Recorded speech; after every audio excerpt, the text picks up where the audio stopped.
السلام عليكم ورحمة الله وبركاته.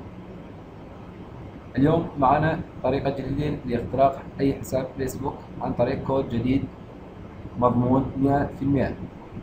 أنا اخترت الحساب لي. هسه نأخذ الحساب هذا. أنا أطيق تسجيل خروج فيقول الرجاء محاولة تحديث ناخذ آيدي الصفحة اللي تابعة للشخص. تظل تضغط تسجيل دخول تسجيل دخول تسجيل دخول بحيث ما يعطيك عدد تعيين كلمة السر. مثل ما تشوفون أنا راح أتخطى هذا الشيء. عندنا كود مبرمج اللي هو أقدر أخترق من خلاله هذا الشيء.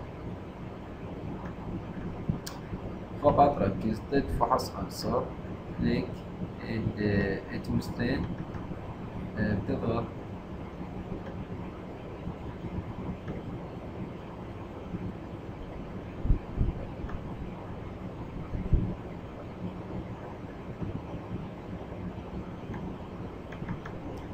تضغط مرتين هنا هنا كنترول في او فقط تضغط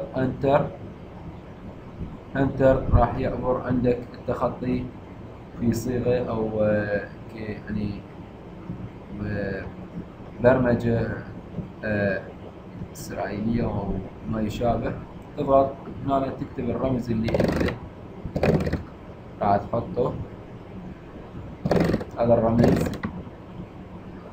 تضغط هذا هو الحساب يا شباب. مثل ما تشوفون حطينا على كلمة السر. عندي النت ضعيف شوية شباب، فكان يعني أخترق أي حساب عندنا.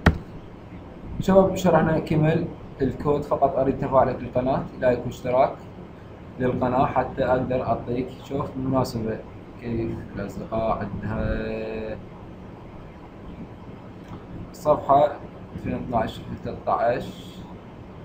تحياتي للجميع، كان معكم أخوكم المايسترو إيمن البتلاوي. تفاعلكم وإن شاء الله أعطيكم الكود.